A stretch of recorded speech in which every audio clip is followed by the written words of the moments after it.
Assalomu alaykum, hurmatli o'quvchilar. Bizga bu fasonni modellashtirishimiz uchun oldi va orqa asosimiz kerak bo'ladi.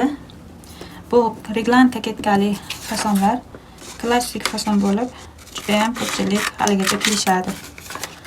Eng birinchi ishni mana bu vitichkani yopib olishdan boshlaymiz. Bu bizga kerak emas va bu yoqqa etakka ochib turamiz hozircha. Vitichkamizni yopish uchun bu yerni kesib olamiz.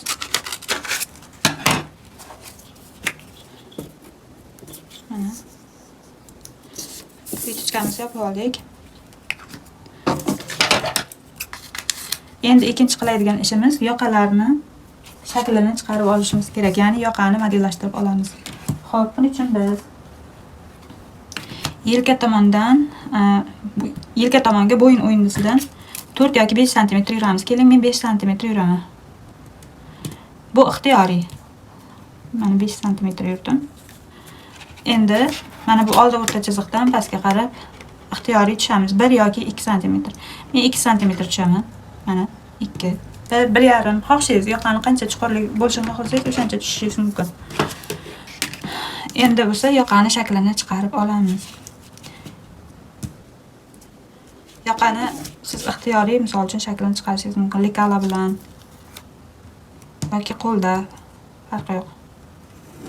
Mana shunday. Mana yoqani shaklini chizib oldik. Xohlasangiz buni yana ham chuqurroq qilishingiz mumkin. Bu ham ixtiyoriy. Yoqani qanchalik chuqur yoki sayoz qilishingiz.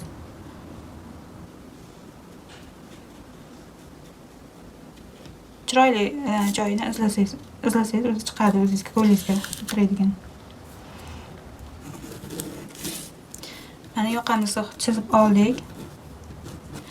Endi koketkamizni shaklini chiqarib olishimiz kerak. Xo'p, biz koketkaning qalinligini necha santimetr qilamiz?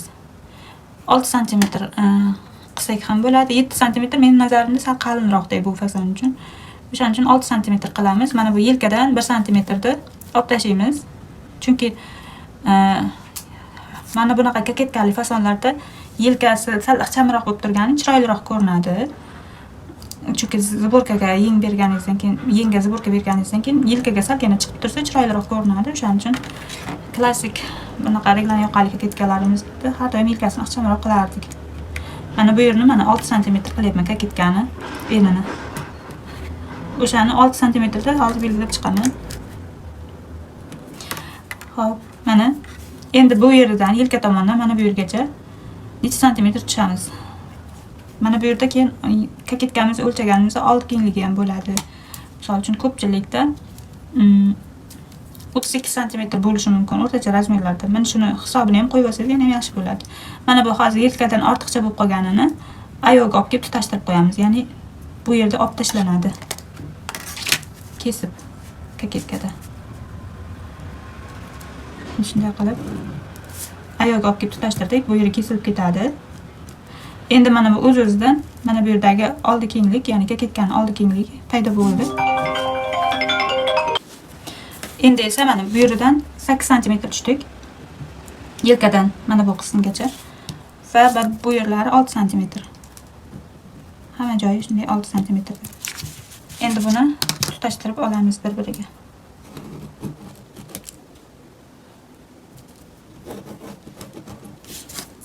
Mana shunday koketkamizni shaklini chiqarib oldik. Endi bu yerlari kesiladi, bu yeri kesiladi, bu yerini kesamiz. Bizda oldi tayyor. Keyin vitichkani o'rniga ochamiz uzun joyiga. Orqani ham xuddi shunday loyihalab olamiz.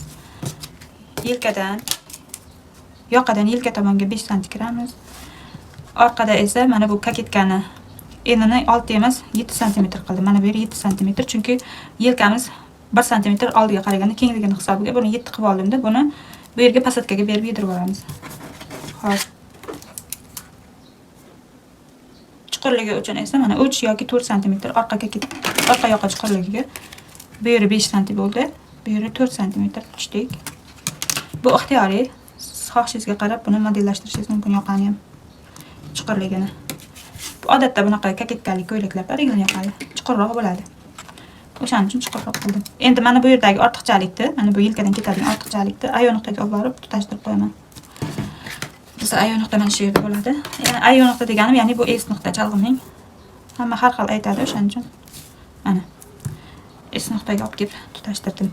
Endi mana bu vitichkamizda mana shu joyidan orqaga ketganimizda loyihalab qo'ysak bo'ladi. Mana.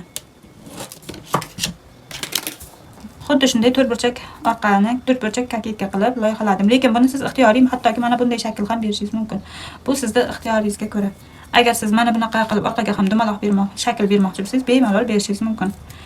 Etakni esa mana bu etagida qoladi. Keyin shu bichib olasiz etagini. Mana kaketkalarni ajratib olaman. Mana bu nimani ham olib tashladim. Vitichkani etagimiz xuddi shu holatda qoldi mana. Yelkadagi olgan ortiqcha joyimizni olib tashladik. Mana kaketgamiz. Buni hozir matoga qo'yib joylashtirilishini ham ko'rsatib beraman. Mana bu joyini olib tashlamasangiz ham bo'ladi, chunki proymangiz yana kattarib ketmaydi. Ixchamroq bo'lib turadi. Keling, hozir mana bu yerdan yoqamizni o'yib olamiz. Mana kaketkamizni oldini o'yib oldik. Mana bu yerdagi ortiqchasini olib tashlayman. Mana. Va mana bu qolsa ham bo'ladi. Xohlasangiz olib tashlaysiz. Mana endi yoqani joyiga ochib qo'ydik. Anaqa vitichkani joyiga ochdim.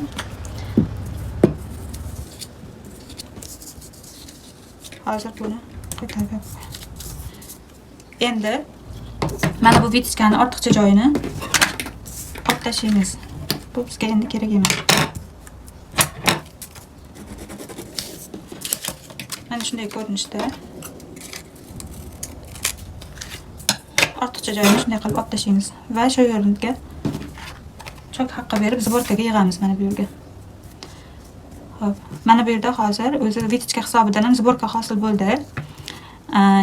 Yana siz bu yoqdan oldi o'rta chokdan ortiqcha joy qoldirib zborka berishingiz mumkin. Bu ixtiyoriy. Xohlasangiz ko'ylak ixcham bo'lishini xohlasangiz shuni o'zini tiksangiz ham bo'ladi, lekin agar zborkali ko'ylak qilmoqchi bo'lsangiz mana bu yerdan yana zborka uchun buklovda joy qoldirasiz. Men hozir buni sizlarga matoda qanday joylashtirish kerakligini ko'rsataman.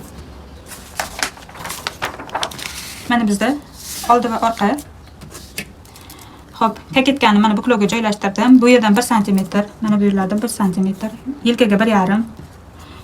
Mana bu proyma tomonga 1 sm, tek tomonga, etak tomoniga 1,5 sm tikish haqqi berdim. Mana bu yerga 6 sm berdim. Endi siz ixtiyoriy etakni qancha qilmoqchi bo'lsangiz shundan kelib, misol uchun bu yerga 30 berishingiz ham mumkin, 4 berishingiz ham mumkin. Bu xohishga qarab. Va mana bu yerdan 1,5 sm chok haqqi. Proymadan 1 sm, yon chok esa 1,5 sm. Mana bu yer 1 sm. Xuddi shunday qilib chok haqqalarini qoldirib olsangiz bo'ladi. Mana bu yeri dalivoy nitda joylashgan. Dalivoy nit matoni tanta ipiga joylashish kerak. Kaketkada ham shunday. Mana orqani ko'rishingiz mumkin. Orqada ham mana bu yerda dalivoy nitni matoni tanta ipiga joylashtirganman. O'shaning hisobiga mana bu yerda ozgincha joy qolgan. Buni shunday bemalol qoldirib, mana bu yerni buklovda tikib ketishingiz mumkin. Agar siz yo'q, orqam kengayib ketishini xohlamayman desangiz, buni bemalol bo'lmasa mana bu buklovga joylashtirib yuborishingiz ham mumkin. Buni bundayroq qilib. Bunda hech qancha nima ham bilinmaydi, farq. Lekin mana bu yerda обязательно buklovga joylashtirasiz va mana buni dalivoy nitiga qo'yasiz. Ya'ni mana bu dalivoy nit bilan bu yerdagi dalivoy nitning masofasi bir xil bo'lishi kerak, tanda aytgan ekan. Bu yerda ham xuddi shunday, bu tomoniga 1,5, bu tomondan ham pastga 1,5, proymaga 1 sm, yon chokiga 1,5 sm, yelka chokiga 1,5 haq qoldirib, chok haqqi bichib olasiz. Mana. Bizda kaketkali ko'ylak xuddi shunday modellashtiriladi.